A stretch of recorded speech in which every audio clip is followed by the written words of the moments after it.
ദാവീദ് താൻ കഷ്ടതയിലായിരുന്നപ്പോൾ ദൈവത്തോട് ഉടമ്പടി ചെയ്തു. ദൈവം എന്താണ് ചെയ്തത്? തന്റെ കഷ്ടതയിൽ നിന്ന് വിടുവിച്ചു ഉന്നതമായ സ്ഥാനത്തേക്ക് കൊണ്ടുപോയി അവനെ സ്ഥിരപ്പെടുത്തിയതിന്റെ ശേഷം ദാവീദ് എന്താണ് പറയുന്നത്? കർത്താവേ, നിന്റെ ആലയം പണിയുമെന്ന് ഞാൻ കഷ്ടതയിൽ പറഞ്ഞിരുന്നല്ലോ. ഇപ്പോൾ നീ എന്നെ ഒരുപാട് ഇഷ്ടപ്പെട്ട് ഇത്ര ഉന്നതമായ സ്ഥാനത്തേക്ക് കൊണ്ടുവന്നിരിക്കുന്നുവല്ലോ. നിന്റെ ആലയം ഞാൻ ആലയം പണിയട്ടെ, പ്ലീസ് ദൈവമേ. ദാവീദ് ഇവിടെ യാചിക്കുകയാണ്. എന്താണ്? കർത്താവേ, ഞാൻ നിന്നോട് എന്ത് ഉടമ്പടിയാണോ ചെയ്തത് അത് നിറവേറ്റുവാൻ എനിക്ക് ഒരുപാട് ആഗ്രഹമുണ്ടാവുകയാണ്. പ്രിയ സഹോദര, സഹോദരി, ദൈവം നിന്നെ അനുഗ്രഹിക്കുമ്പോൾ ദൈവത്തിന് കൊടുത്തിരിക്കുന്നതായ ഏത് വാക്കാണോ ആ വാക്ക് നിറവേറ്റുവാനായിട്ട് നീ പരിശ്രമിക്കണം, അതിനെ അപേക്ഷിക്കണം, പ്രാർത്ഥിക്കണം. കർത്താവ്, ഞാൻ കുറേ നാളായി ആഗ്രഹിക്കുന്ന കാര്യമാണ്, നിന്റെ നാമത്തിനെ ഇത് ചെയ്യാൻ ആഗ്രഹിക്കുന്നു. അന്ന് നാഥാൻ പ്രവാചകനെ വിളിപ്പിച്ചിട്ട് ദൈവത്തിന് വേണ്ടി ആലയം പണിയണമല്ലോ. അപ്പോൾ നാഥാൻ പറയുകയാണ്, പണിയൂ, നീ ചെയ്യുക. സന്തോഷിക്കുന്ന സമയത്ത് ദൈവം പറയുകയാണ്, ദാവീദേ, ആലയം പണിയാൻ നീ ആഗ്രഹിക്കുന്നു, വളരെ സന്തോഷം. എന്നാൽ നീയല്ല ദാവീദേ, നിന്റെ മകനാണ് പണിയേണ്ടത്. എന്നാൽ ദാവീദേ, കഷ്ടതയുടെ നടുവിൽ കൂടി പോയപ്പോൾ നീ എനിക്ക് വാക്ക് തന്നിരുന്നുവല്ലോ. നീ സുഖത്തോടെ സമൃദ്ധിയോടെ ജീവിക്കുന്ന സമയത്ത് ആ വാഗ്ദത്തത്തെ 100% നിറവേറ്റുവാനായിട്ട് നീ ആഗ്രഹിക്കുന്നുണ്ടല്ലോ. അത് കാണുമ്പോൾ എനിക്ക് ഒരുപാട് സന്തോഷമുണ്ടാകുന്നു. നീ വാക്ക് പാലിക്കുന്നവനാണ്. അതുകൊണ്ട് ഞാൻ എന്തു ചെയ്യുമെന്നറിയാമോ? നോക്കൂ, എന്തു ചെയ്യുമെന്ന്. വാക്ക് പാലിക്കാമെന്ന് പറഞ്ഞുകൊണ്ട് മുൻപോട്ട് വന്നതായ ദാവീദിനെ കണ്ടുകൊണ്ട് ദൈവം എന്താണ് പറയുന്നത്? വാക്ക് പാലിക്കുന്നവരെ ദൈവം എന്തു ചെയ്യും? നമുക്ക് നോക്കാം. 2 ശമൂവേലിന്റെ പുസ്തകം 7-ാം അധ്യായം നമുക്ക് വായിക്കാം. 8-ാം വാക്യം. ആകയാൽ നീ എൻ്റെ ദാസനായ ദാവീദിനോട് പറയേണ്ടതെന്തെന്നാൽ, സൈന്യങ്ങളുടെ യഹോവ ഇപ്രകാരം അരുളിച്ചെയ്യുന്നു, എൻ്റെ ജനമായ ഇസ്രായേലിന്മേൽ പ്രഭുവായിരിക്കേണ്ടതിന് ഞാൻ നിന്നെ പുൽപ്പുറത്തുനിന്ന് ആടുകളെ നോക്കി നടക്കുമ്പോൾ തന്നെ എടുത്തു. നീ സഞ്ചരിച്ചു വന്ന എല്ലായിടത്തും ഞാൻ നിന്നോട് കൂടെയിരുന്നു. നിന്റെ സകല ശത്രുക്കളെയും നിന്റെ മുൻപിൽ നിന്ന് ഛേദിച്ചു കളഞ്ഞിരിക്കുന്നു. ഭൂമിയിലുള്ള മഹാന്മാരുടെ പേർ പോലെ ഞാൻ നിന്റെ പേർ വലുതാക്കും.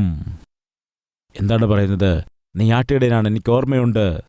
ദാവീദേ, നീ ആട്ടിടയനായിരുന്നു. ഞാൻ എന്തു ചെയ്തെന്നറിയാമോ? വലിയ രാജാവാക്കി മാറ്റി. ഇതെപ്പോഴാണ് പറയുന്നതെന്നറിയാമോ? എപ്പോഴാണ് പറയുന്നത്? പറയൂ.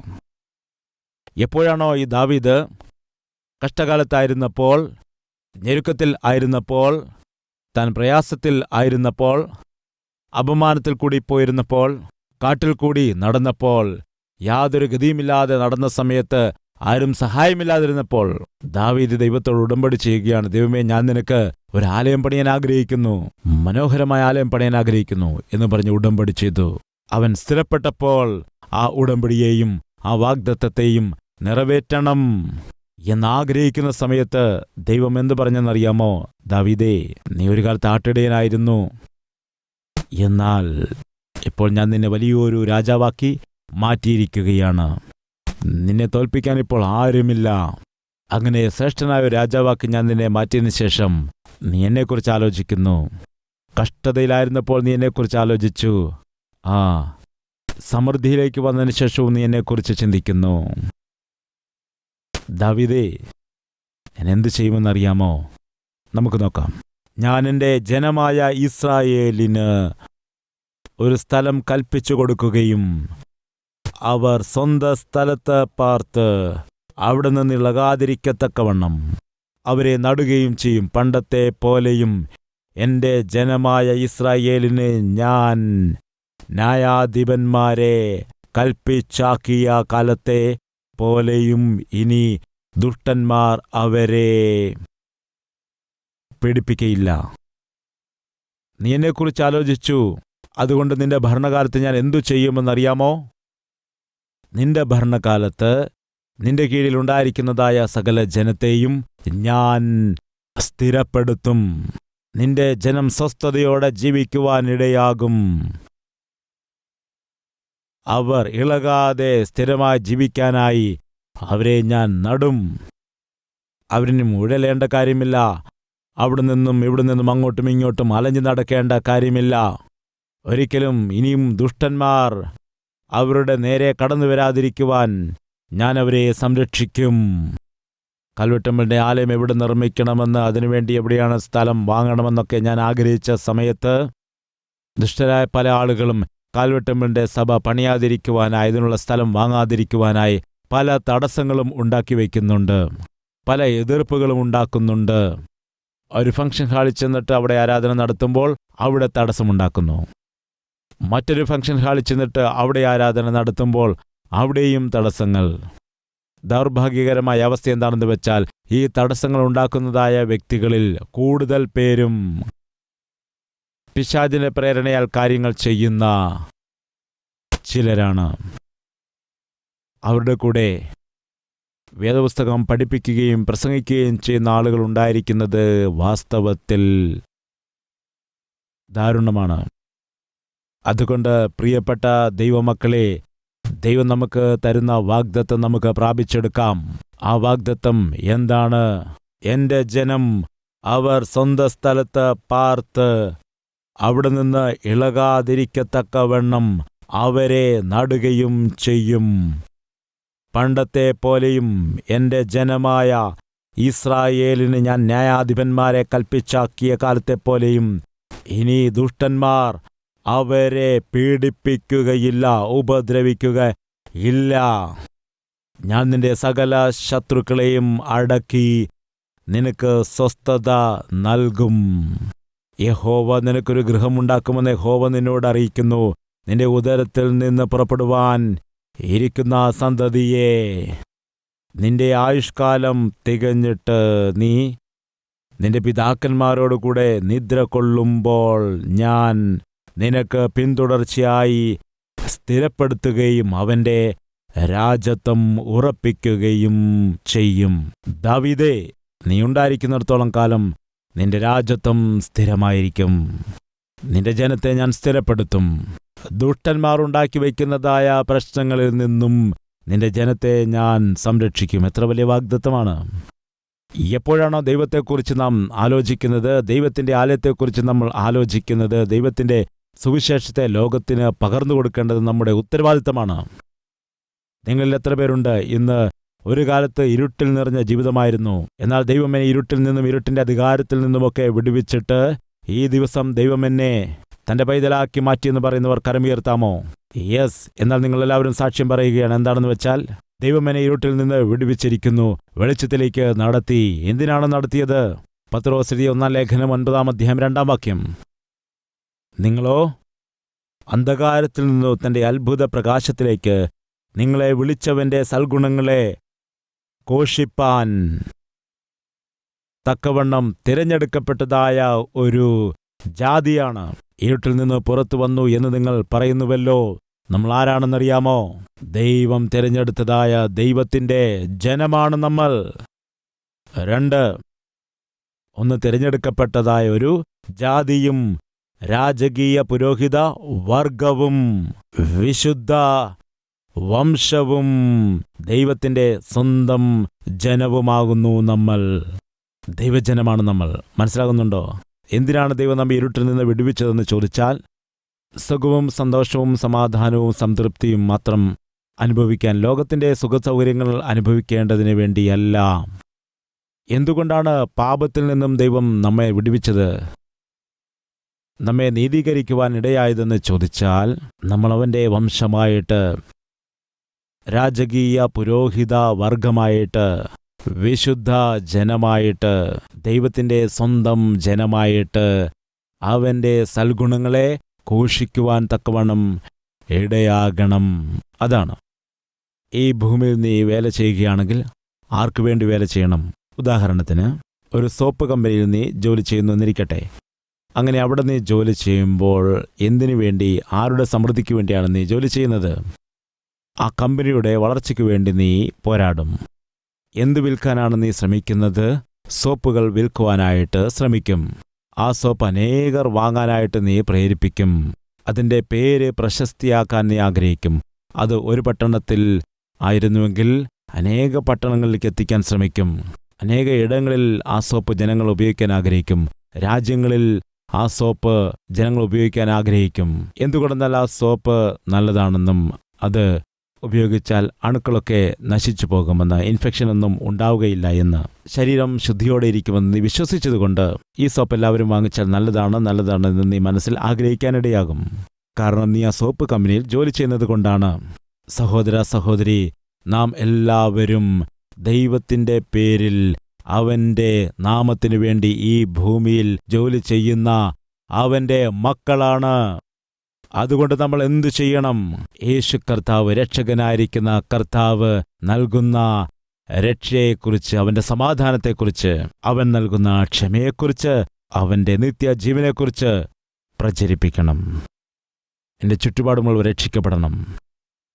ഞാൻ താമസിക്കുന്ന ഗ്രാമക്കാർ അറിയണമത്. ഈ പട്ടണക്കാർ രക്ഷപ്രാപിക്കണം. ഈ സംസ്ഥാനത്തിലെ ജനങ്ങൾ രക്ഷപ്രാപിക്കണം. രാജ്യത്തിലുള്ള ആളുകൾ രക്ഷപ്രാപിക്കണം. എന്താണ്?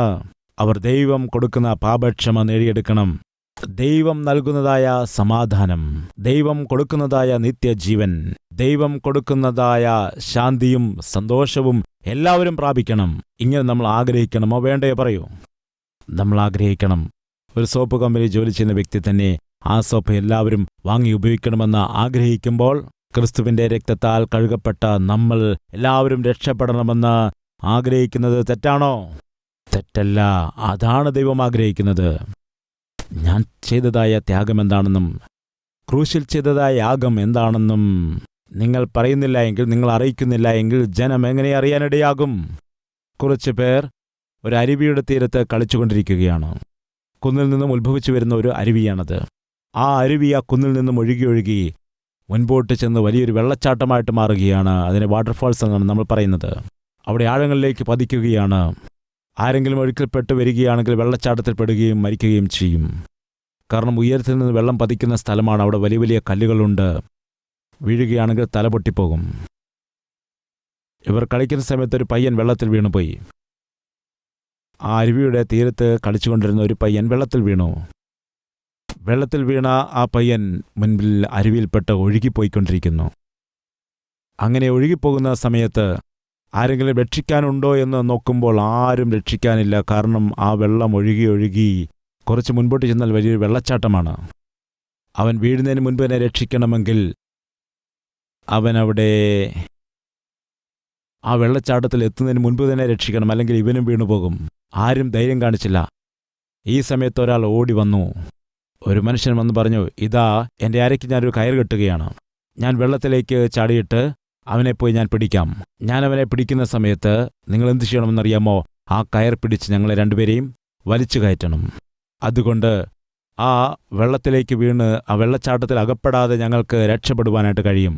അതിന് നിങ്ങളെന്ത് ചെയ്യണം? എൻ്റെ അരയിൽ കെട്ടിരിക്കുന്ന ആ കയറ് വലിച്ച് ഞങ്ങളെ രണ്ടുപേരെയും കരയിലേക്ക് എത്തിക്കണം എന്ന് പറഞ്ഞപ്പോൾ എല്ലാവരും ശരി, ഞങ്ങളങ്ങനെ ചെയ്യാം എന്ന് പറഞ്ഞപ്പോൾ അവൻ വേഗത്തിൽ അരയ്ക്ക് കയർ കെട്ടി പെട്ടെന്ന് വെള്ളത്തിലേക്ക് എടുത്തു ചാടി. ഇവർക്കെല്ലാവർക്കുമുള്ളതായ ആഗ്രഹം, അവർക്കുള്ള ആവശ്യം എന്താണെന്ന് വെച്ചാൽ വേഗത്തിൽ ആ പയ്യനെ, ആ വെള്ളച്ചാട്ടത്തിൽ വീഴുന്ന പയ്യൻ, വെള്ളച്ചാട്ടത്തിൽ വീഴുന്നതിന് മുൻപ് തന്നെ അവനെ രക്ഷിക്കണം എന്ന് ആഗ്രഹിച്ചു നോക്കുകയാണ്. ആ പയ്യനാണെങ്കിൽ വെള്ളത്തിൽപ്പെട്ട് ഒഴുകിക്കൊണ്ടേയിരിക്കുന്നു. ഇയാൾ വളരെ വേഗത്തിൽ അവൻ്റെ പിന്നാലെ ചെല്ലുന്നു. മറ്റുള്ള ആളുകൾ വീഴുമോ ഇല്ലയോ എന്ന് നോക്കി വളരെ ആകാംക്ഷയോടെ നിൽക്കുമ്പോൾ ആ പയ്യൻ വെള്ളത്തിൽ കൂടി ഒഴുകിപ്പോകുന്ന സമയത്ത് വേഗത്തിൽ അവൻ്റെ പിന്നാലെ നീന്തി ചെന്നിട്ട് പെട്ടെന്ന് ആ പയ്യനെ പിടിക്കുവാനിടയായി. ആ പയ്യനെ പിടിച്ച് തൻ്റെ തോളിലേക്കിട്ട സമയത്ത് കരയിൽ നിന്നവരെല്ലാവരും കിട്ടിപ്പോയി എന്ന് പറഞ്ഞ് സന്തോഷത്തോടെ കരങ്ങളടിച്ചു. അങ്ങനെ അവനെ പിടിച്ചതായ സമയത്ത് ആ മനുഷ്യൻ പറഞ്ഞു, ഇപ്പോൾ നിങ്ങൾ കയർ പിടിച്ചു വലിക്കുക.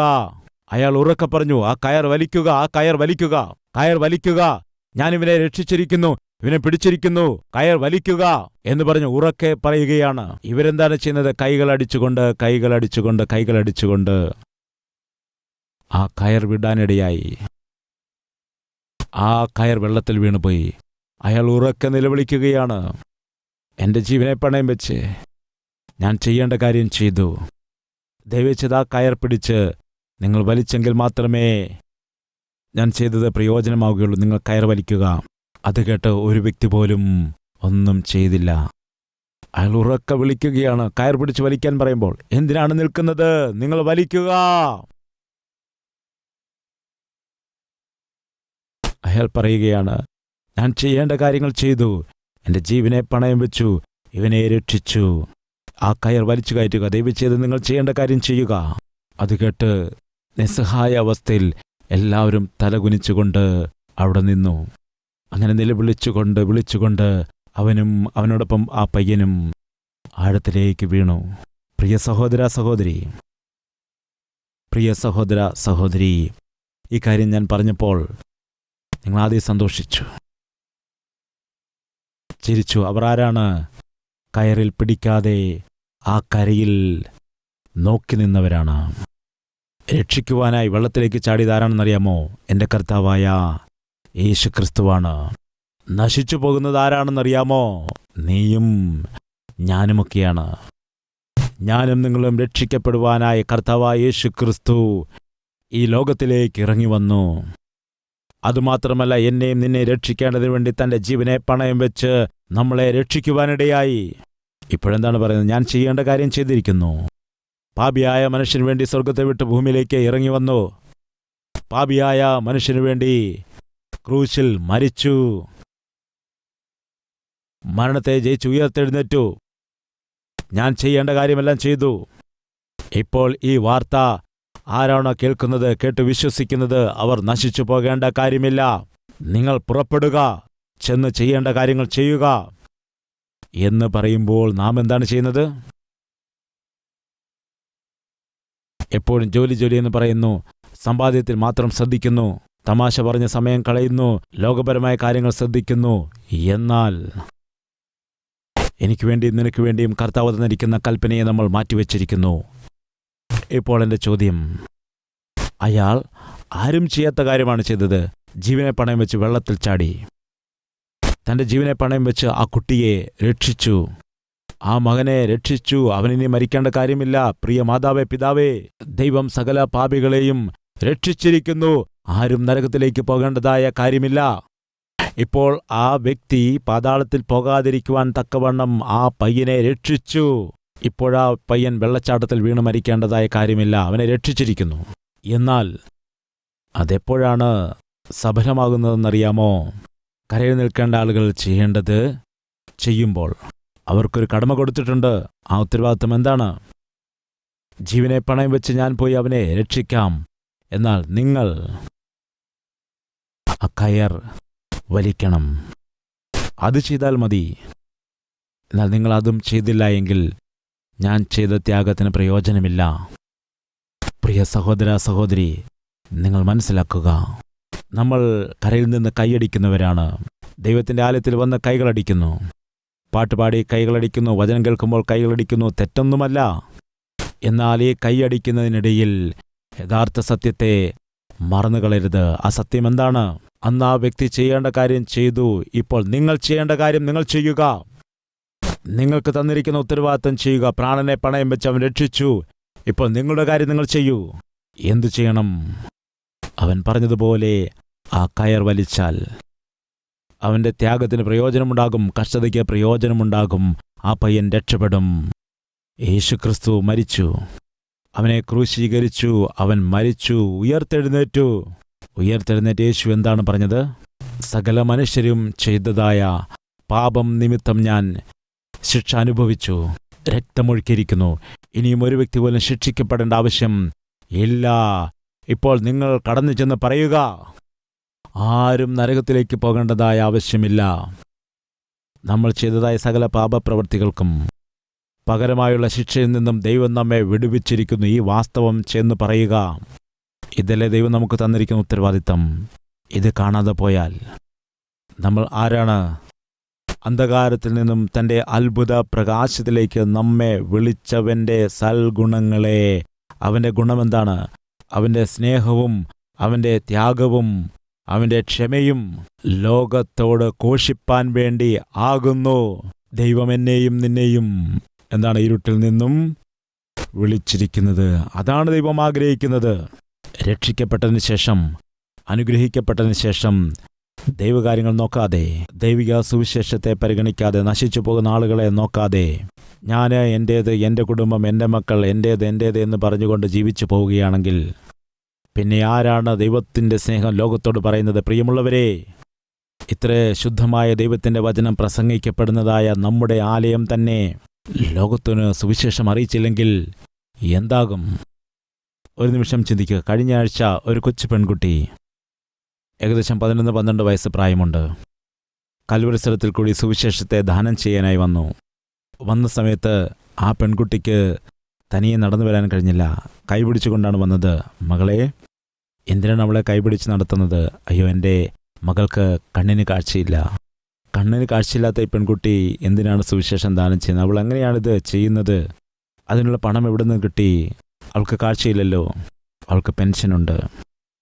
ആ പെൻഷൻ്റെ പണം ഓരോന്നോരോന്നായി മാറ്റിവെച്ച് അനേകരുടെ ആത്മീയ നേത്രം തുറക്കേണ്ടതിന് വേണ്ടി അവൾ ചെയ്യുന്ന ദാനമാണത്.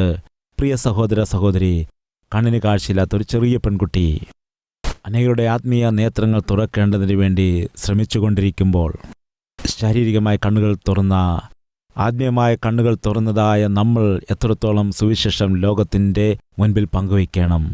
ദാവീദ് അനുഗ്രഹിക്കപ്പെട്ടതിന് ശേഷം ദൈവത്തെക്കുറിച്ച് ആലോചിച്ചു. അനുഗ്രഹിക്കപ്പെട്ടതിന് ശേഷം ദൈവത്തിൻ്റെ ആലയത്തെപ്പറ്റി ചിന്തിച്ചു. അതുകൊണ്ടാണ് ദൈവം പറയുന്നത്, ദാവീദേ, നിന്റെ സിംഹാസനത്തെ ഞാൻ സ്ഥിരപ്പെടുത്തും, നിന്റെ ജനത്തെ ഞാൻ സ്ഥിരപ്പെടുത്തും. ദുഷ്ടന്മാരായ ആളുകൾ ഇന്നുവരെ കൊണ്ടുവന്നതായ കഷ്ടതകളിൽ നിന്നെല്ലാം വിടുവിച്ച് നിനക്കൊരു സ്ഥിരമായ ജീവിതം ഞാൻ ദാനം തരും. അതുമാത്രമല്ല ദാവീദേ, നിന്റെ തലമുറയെയും ഞാൻ അനുഗ്രഹിക്കും. നീയിരിക്കുന്ന സിംഹാസനത്തെ ഞാൻ അനുഗ്രഹിക്കും. നീ ദൈവത്തിൻ്റെ ആലയത്തെ സ്നേഹിച്ചതുകൊണ്ട് നിനക്ക് തന്നിരിക്കുന്നതായ സിംഹാസനത്തെ ഞാൻ സ്ഥിരപ്പെടുത്തും. നിന്റെ രാജ്യത്വത്തെ ഞാൻ സ്ഥിരപ്പെടുത്തും. നിന്റെ സന്തതിയെയും ഞാൻ അനുഗ്രഹിക്കും. എത്ര അത്ഭുതകരമായ വാഗ്ദത്തമാണ് ദൈവം തന്നിരിക്കുന്നത്. ഒന്നാമതായി, നിന്നോട് കൂടെയുണ്ടാകും. 7:9 വാക്യം, നിന്റെ ശത്രുക്കളെ ഞാൻ നിർമൂലം ചെയ്യും. 7:9, നിനക്ക് വലിയ മഹത്വം തരും. 7:9, നിന്നെ ഞാൻ സ്ഥിരപ്പെടുത്തും. 7:10 വാക്യം, നിനക്ക് സ്വസ്ഥത തരും. 7:11, നിന്റെ മക്കളെ അനുഗ്രഹിക്കും. 7:12, നിന്റെ സന്തതിയെ ഞാൻ അനുഗ്രഹിക്കും. എന്തുകൊണ്ടാണ് കർത്താവേ? എന്തിനാണ്? ദാവീദേ, നീ എന്നെ സ്നേഹിച്ചു, എൻ്റെ ആലയത്തെയും സ്നേഹിച്ചു. എൻ്റെ ആലയം നിർമ്മിക്കാൻ നീ ആഗ്രഹിച്ചു. അതുകൊണ്ട് ഇത്രയ്ക്കുള്ള അനുഗ്രഹങ്ങൾ ഞാൻ നിനക്ക് തരുന്നത്. ദൈവത്തെ സ്നേഹിച്ചാൽ, ദൈവത്തിൻ്റെ ആലയത്തെ സ്നേഹിച്ചാൽ, ദൈവത്തിൻ്റെ ആലയത്തിലെ ശുശ്രൂഷകളെ സ്നേഹിച്ചാൽ, സഹോദര സഹോദരി, വലിയ അനുഗ്രഹം അതിലുണ്ട്. ചിന്തിക്കുക, ദൈവത്തെ സ്നേഹിക്കണമോ അതോ ലോകത്തെ സ്നേഹിക്കണമോ? ദൈവത്തിൻ്റെ ആലയത്തെ സ്നേഹിക്കണമോ അതോ ഈ ലോകത്തിലുള്ളതായ കാര്യങ്ങളെ സ്നേഹിക്കണമോ? ദൈവരാജ്യമഹത്വത്തിനു വേണ്ടി കൊടുക്കണമോ അതോ ഈ ലോകത്തിലെ വ്യർത്ഥമായ കാര്യങ്ങൾക്ക് വേണ്ടി പണം നമ്മൾ ചിലവഴിക്കണമോ? ചിന്തിക്കാം.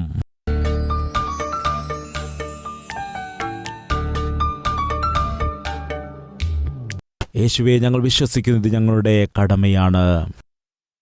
ആ വ്യക്തി എങ്ങനെയാണോ തൻ്റെ പ്രാണനെ പണയം വെച്ച് അരുവിൽ എടുത്തു ചാടി നശിച്ചു പോകുന്ന ആ പയ്യനെ രക്ഷിച്ചത്, എന്നാൽ അയാൾ കൊടുത്തതായ ആ കൽപ്പനകളെ അനുസരിക്കാതിരുന്നതുകൊണ്ട് അയാളുടെ പ്രാണത്യാഗത്തിനൊരു വിലയുമില്ലാതെ പോകാനിടയായി, അതുപോലെ ഞങ്ങളെ വിശ്വസിച്ച് ക്രൂശിൽ ഞങ്ങൾക്കെല്ലാവർക്കും വേണ്ടി നീ പ്രാണനെ തന്നു.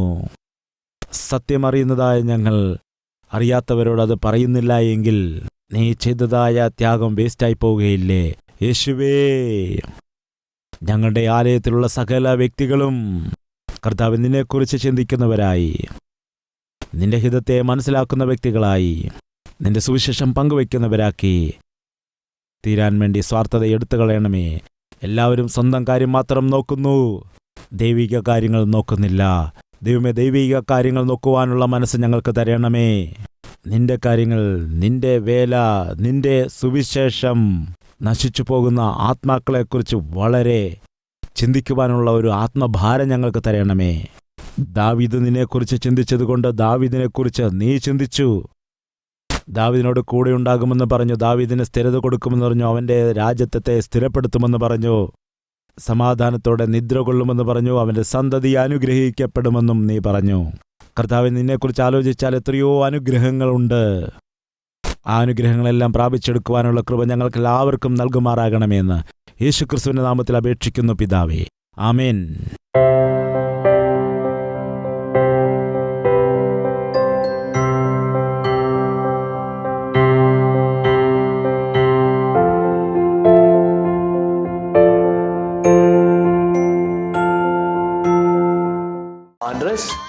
Calvary, post box number 30, Kukatpalli, Hyderabad 72.